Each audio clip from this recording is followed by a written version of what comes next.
12મો અધ્યાય કલમ 13 થી 21। મૂર્ખ ધનવાનનું દ્રષ્ટાંત।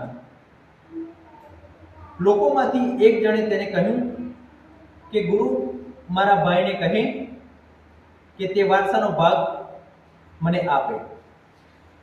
તેણે તેને કહ્યું કે ઓ માણસ, મને તમારા પર ન્યાયાધીશ કે વહેંચી આપનાર કોણે ઠરાવ્યું?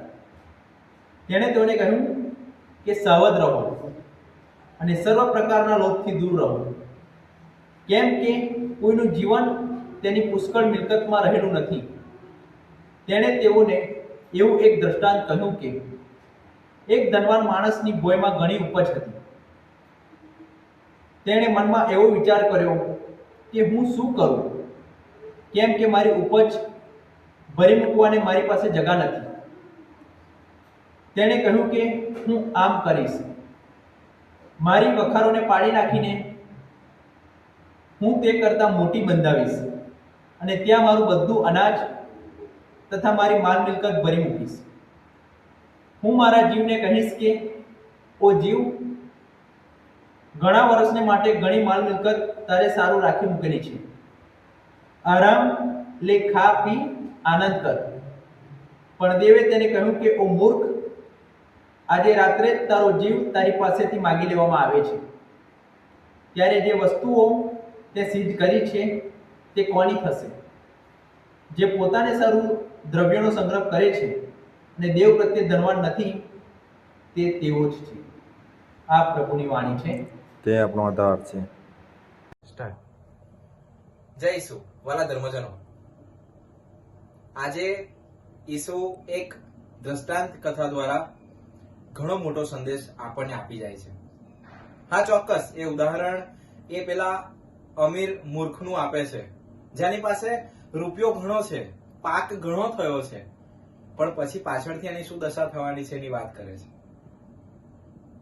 જ્યારે મૂર્ખ વ્યક્તિ બધી જ વસ્તુનો સંગ્રહ કરવાનું વિચારે છે આજે, ત્યારે જ એને સંદેશો મળે છે કે આજે રાત્રે તો તને ઉપર લઈ લેવામાં આવશે। શું કરીશ?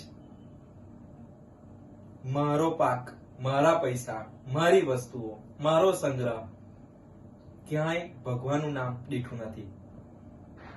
એટલે આજે પ્રભુ આ ઉદાહરણ સાથે ચોક્કસ કહે છે, હા, પ્રભુ વિરુદ્ધ નથી, તમે સંગ્રહ કરો છો એનાથી વિરુદ્ધ નથી, તમારી લાલચની વિરુદ્ધ છે, આપણી લાલચની વિરુદ્ધ છે। એ કહે છે કે તમે મારું મારું મારું કરો છો, મારું સ્થાન ક્યાં તમારા જીવનમાં? પ્રભુનું સ્થાન ક્યાં? આજે ધર્મસભા સંત મારિયાનો પર્વ ઉજવે છે। સ્વભાવ એકદમ શાંત, એકદમ સાદગીભર્યું જીવન જીવી ગયા। એક ગરીબ કુટુંબમાં એમનો જન્મ થયો હતો ઇટાલીની અંદર, અને જ્યારે તે સિસ્ટર્સ ઓફ સેન્ટ ડોરોથીની અંદર, એ મંડળની અંદર જ્યારે તેઓ જોઈન થયા, જ્યારે જોડાયા, ત્યારે તેમને કિચનની અંદર કામ આપવામાં આવતું, રસોડામાં કામ આપવામાં આવતું, અને સાથે જે બીમાર વ્યક્તિઓ હતા એમની સંભાળ લેવાનું કામ આપવામાં આવતું। પણ ઘણી સરસ રીતે એમનું કાર્ય અને એમની જવાબદારી પૂરી કરતા। લોકો એમને ઘણી વખત ચીડવતા પણ ખરા કે આ તો જો કેટલું ધીમું કાર્ય કરે છે, પણ એ હંમેશા શ્રદ્ધા રાખતા કે મારો પ્રભુ મારી જોડે છે। એક વખત એવો આવ્યો કે યુદ્ધ ફાટી નીકળ્યો અને ત્યાં એ જે કોન્વેન્ટ હતું એની આજુબાજુ, એ જે હોસ્પિટલ હતી, કોન્વેન્ટ હતું, ત્યાં આજુબાજુ બોમ્બ પડવા લાગ્યા। ત્યારે બધા જ ત્યાંથી ભાગી ગયા, માત્ર ને માત્ર સંત મારિયા ત્યાં હતા, અને એમણે કહ્યું કે મને કશાનો ડર નથી, કારણ મને વિશ્વાસ છે કે મારો પ્રભુ મારી જોડે છે, મારા ઈશ્વર મારી સાથે છે। હા મારા વાલા ધર્મજનો, સાચું ધન તો એ છે કે આપણા હૃદયમાં પ્રભુ ઈસુનું રાજ્ય હોય। જય ઈસુ।